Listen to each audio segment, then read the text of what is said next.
Hello everybody, welcome back to my YouTube channel. Welcome back to my YouTube channel. And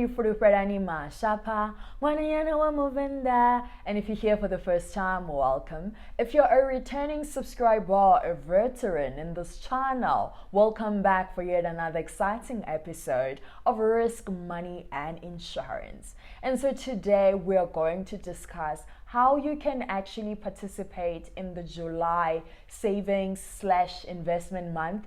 And the reason why I'm doing this video is because I just got an invite to a gig where they want me to speak on savings and investments, and I thought, hey, it might be pretty cool to also share some pearls of wisdom with you, right? So today, before any further ado, let's just get into the business. And may you please watch to the end of the video because there's an important announcement that I'm doing later on. But let's get down to the crux of the matter. It has been declared that in South Africa, July is the National Savings/Investment Month. And it is also quite sad to know that, in South Africa, we have the lowest saving rate in the whole entire world. So that is just shocking, number one, but it also just gives each and every single one of us a challenge for us to start saving if you're not currently saving, to save a bit more if you are saving, to challenge yourself and to, start investing if you've just been saving. But anyways, I have a list with me here of all the things, all the steps and all the tips and tricks on how you can actually participate in the July savings/investment month. Point number one is assess your financial situation, okay? There is no use in trying to solve something that you don't even know what's causing it to bleed. I mean, I've been watching The Good Doctor on Netflix, so if I make any medical analogies, it's because of that. But there is no point in you prescribing a cure to something that you don't know its root cause, right? So if you're not saving, sit down, reflect. Why haven't you been saving in the last however many years? If you're not investing, sit down, introspect. Why haven't you been investing? And where are you financially? Assess your own financial well-being. Where are you financially? How are you doing with your spending? How are you doing with, your budgeting? How are you doing with income, additional sources of income? How are you doing with all of that? Sit down and assess your own, financial situation. What about debt? Are you still able to make repayments? Are you overwhelmed by debt? What is going on in your financial life? So that is the first step if you want to participate in this July savings/investment month, to assess your own situation. And to also, I think most of the time I see it with myself, we don't give ourselves enough grace. We are so harsh to ourselves. And it's okay if you said you will be saving every single month and you haven't been saving every single month. What's not okay is you not doing anything about it. It's okay, if you had ambitious goals, savings or investment goals that you haven't really followed through on. This is the time for you to sit down and relax and say, where is the bleeder? Where is the bleeder in my finances? And the second point, right, after just assessing where the bleeders are, we are taking an analogy that, we're undergoing an operation. Your finances are undergoing an operation here. It's a surgery of some sort.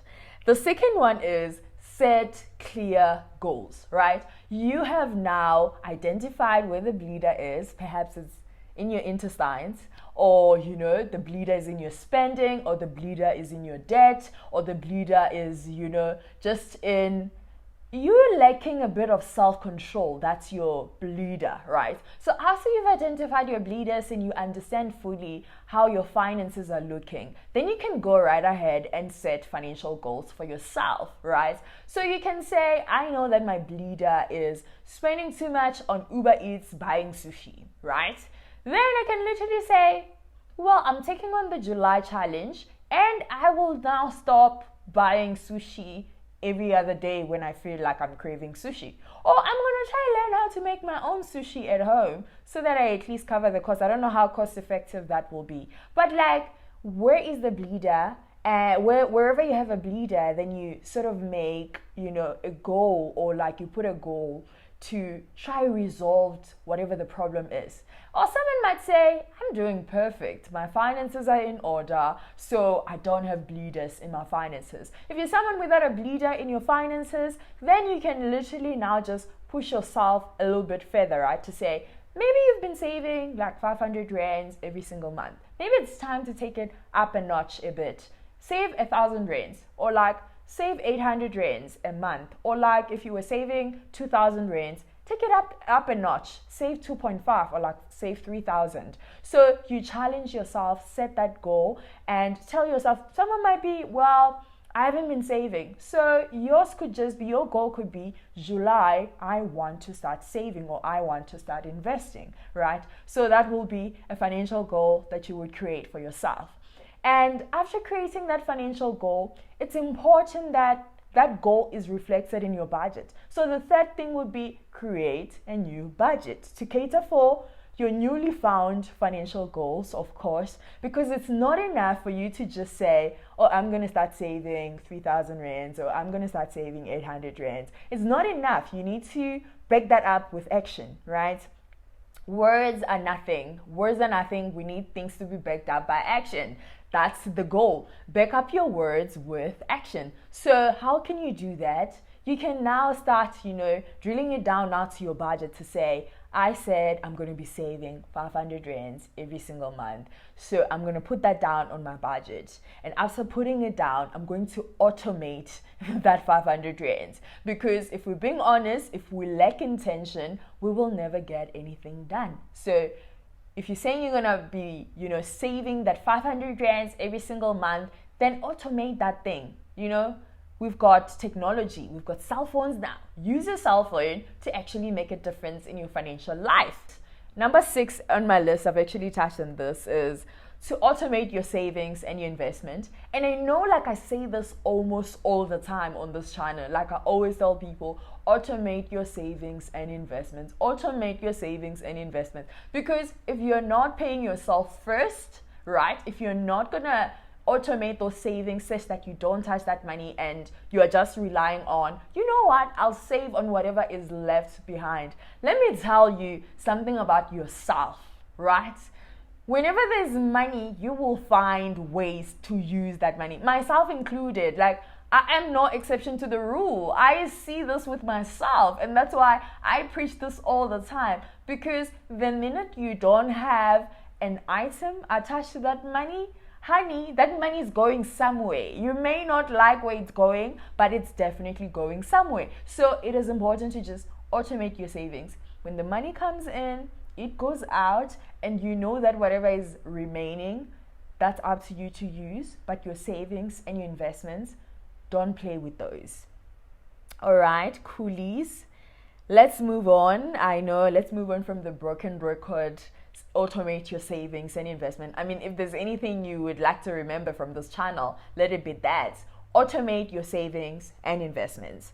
Number 5, right? 1, 2, 3, 4. Okay, yeah. Number 5. Number 5, educate yourself.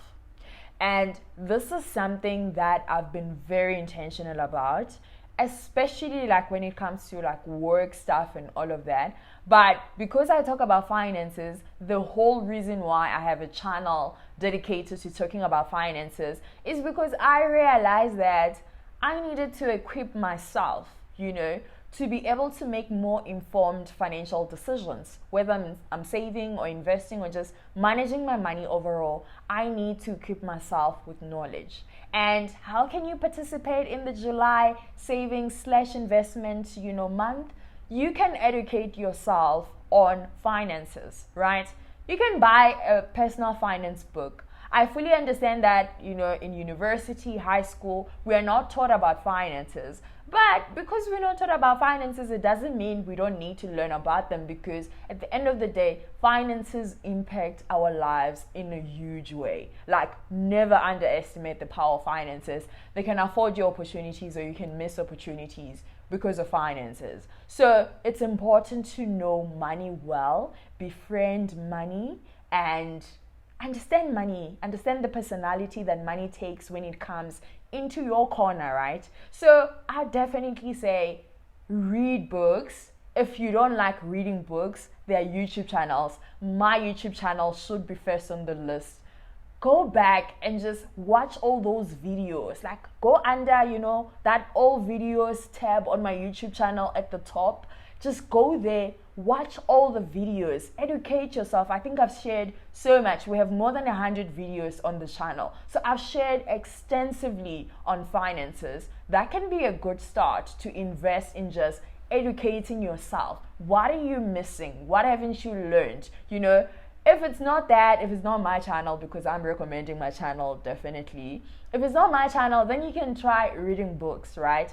I know that South African context versus the US context, if you are to go out and try to find books, chances are you'll only get a few South African, personal finance books.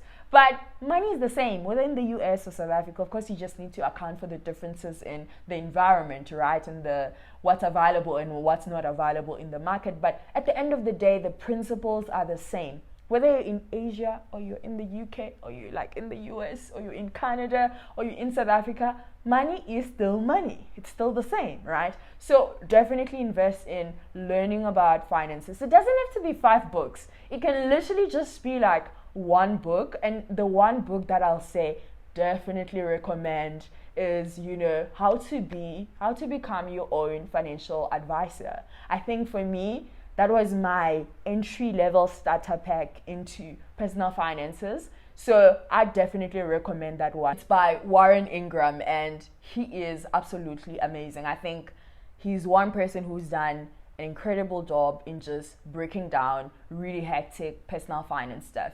If you perhaps want to listen to a podcast, there's definitely Maya on Money. I listen to her as well. Top tier stuff. She brings experts into different fields to discuss a variety of topics. So you can definitely do that. I mean, you don't have an excuse. You can watch YouTube, you can buy a book, you can listen to podcasts.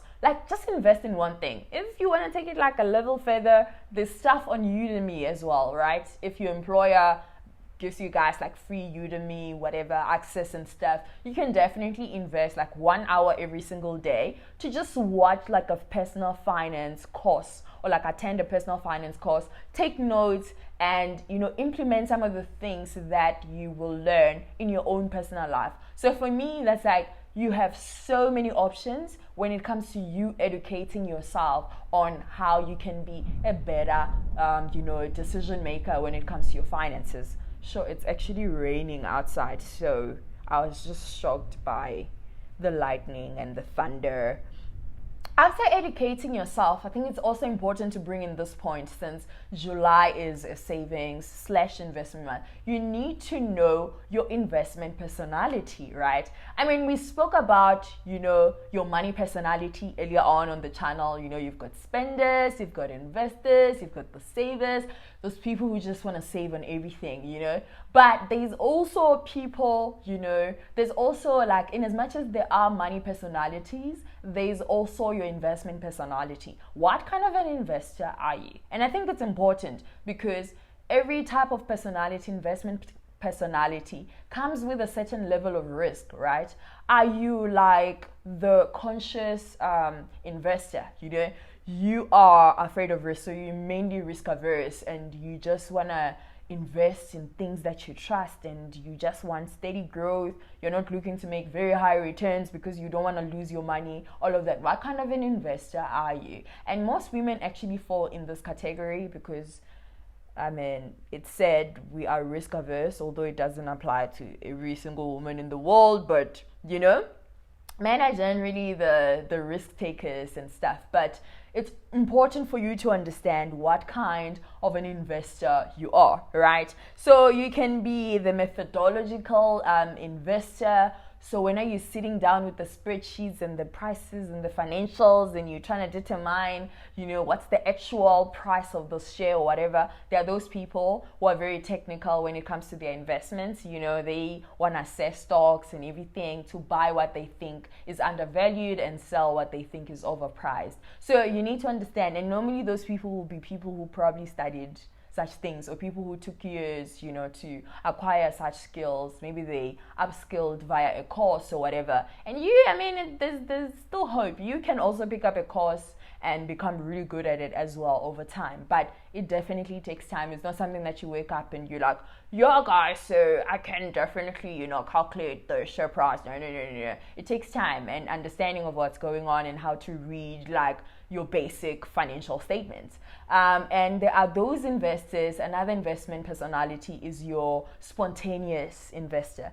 Think of these people as the chance takers. I think I fall in this category most of the time, and I think it's also influenced by the fact that I don't invest a huge sums of money on my own. I have money that I'm willing to lose that I invest on my own. Otherwise, I go with like an asset manager to invest my funds and stuff. So when I'm testing out waters, I'll wait for the stock price to go down, like your Sasol.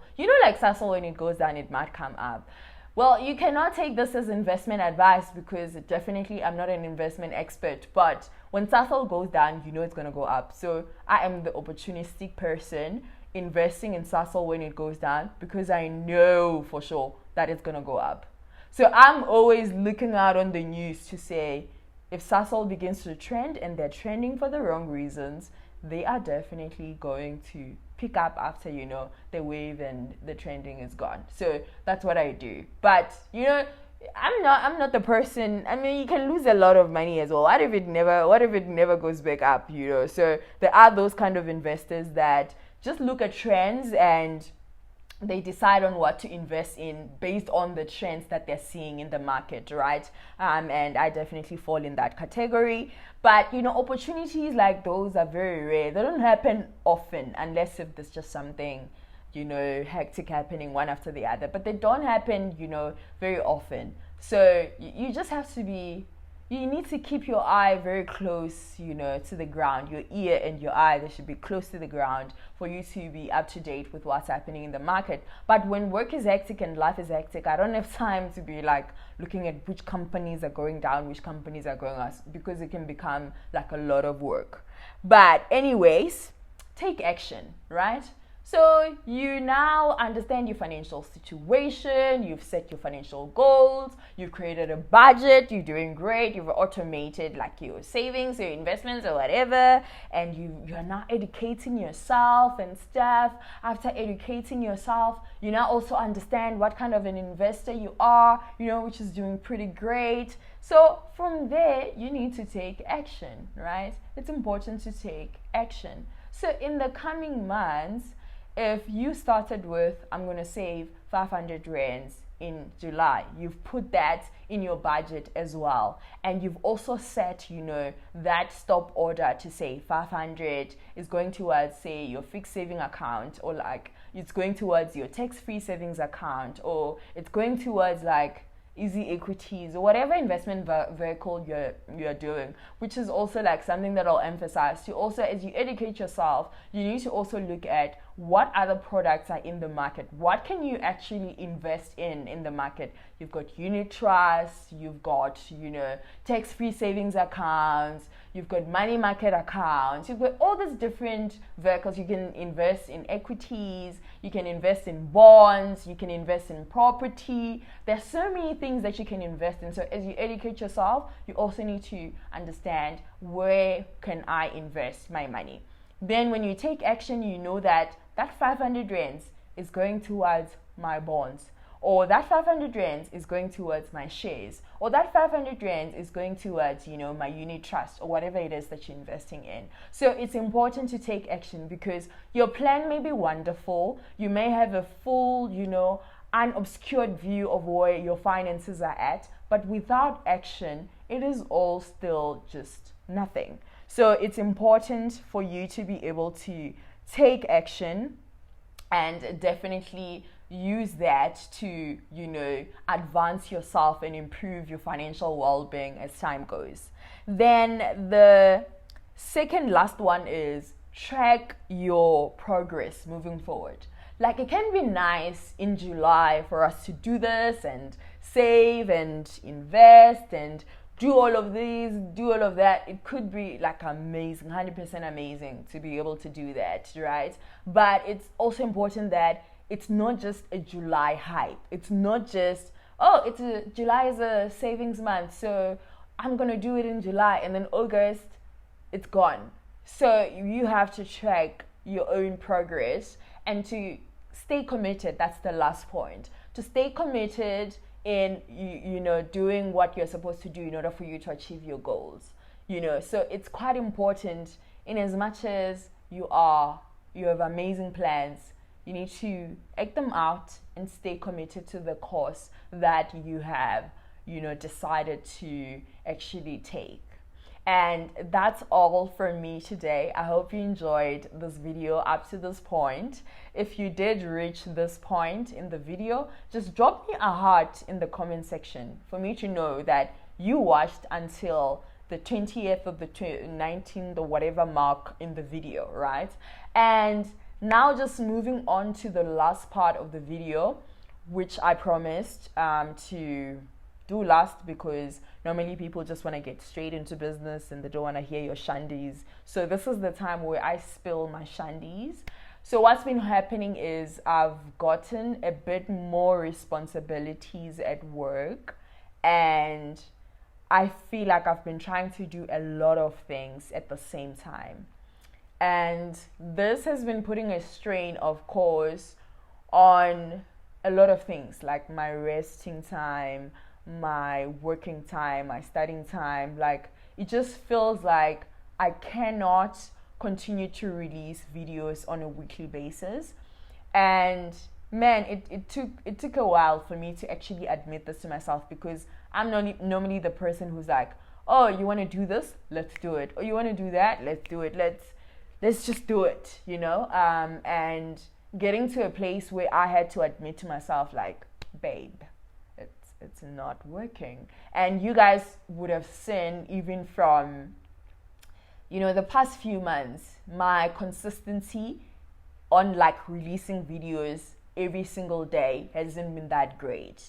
And it's genuinely because I feel swamped by responsibilities right now, like at work, trying to study, trying to keep up with the business. I think I've bitten more than I could possibly chew.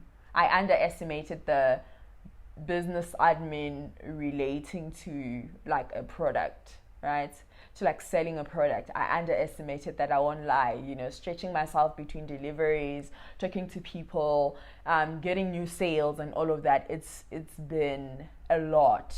And I think it's time that I need to be honest with myself, because I'm not willing to let the business go, simply because it's generating good money for me on the side, and I feel, why not, right? And there are also just other exciting things that are coming. Like there is a gig that I did last year, which I'm going to be doing again, and it took a bit of my time as well. So I feel like I wasn't really prepared for it last year, but I want to be more prepared for it this year. So I am in a state of clearing and spreading myself out nicely, so that I am not spreading myself too thin by trying to do a lot of things at the same time. And yeah, so what that means, I've been rambling, I know. What that essentially means is that I have made an executive decision to now start releasing 2 videos a month, right? And I know, like, if you want a channel to grow and all of that, you need to be more consistent. You need to do like release videos more frequently, But I think I need to also admit to myself that I am not superhuman.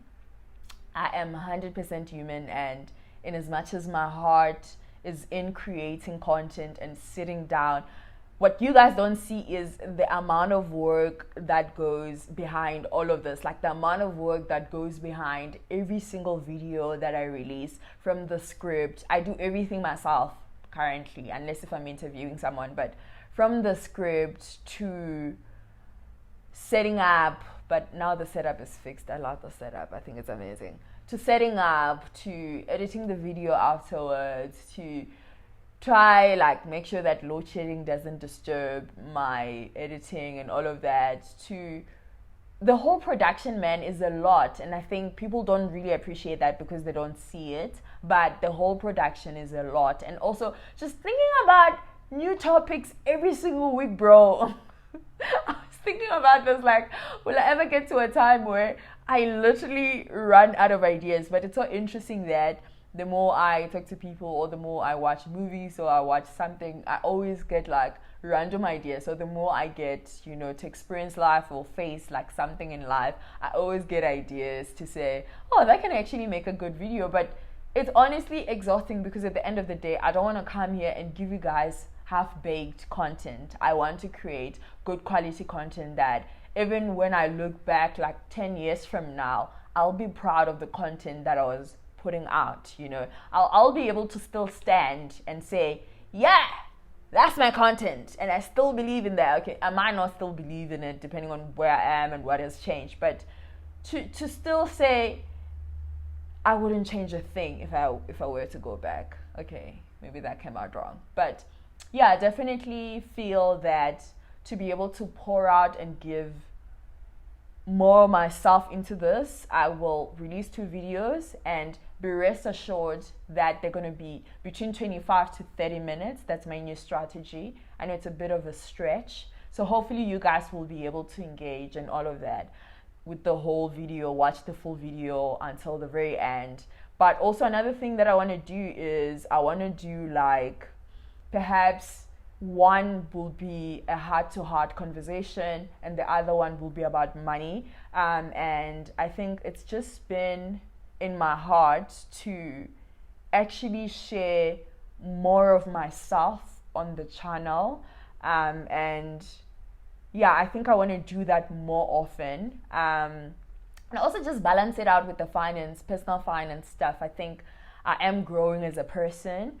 And as I grow, there are, you know, quite a lot, or like quite a few things that I'm learning that I would just like to share, and to also just open up the space for us to, or hold ground for us to be able to have, you know, all sorts of conversations. I love good conversations. So yeah, that's what's gonna be coming up on the channel.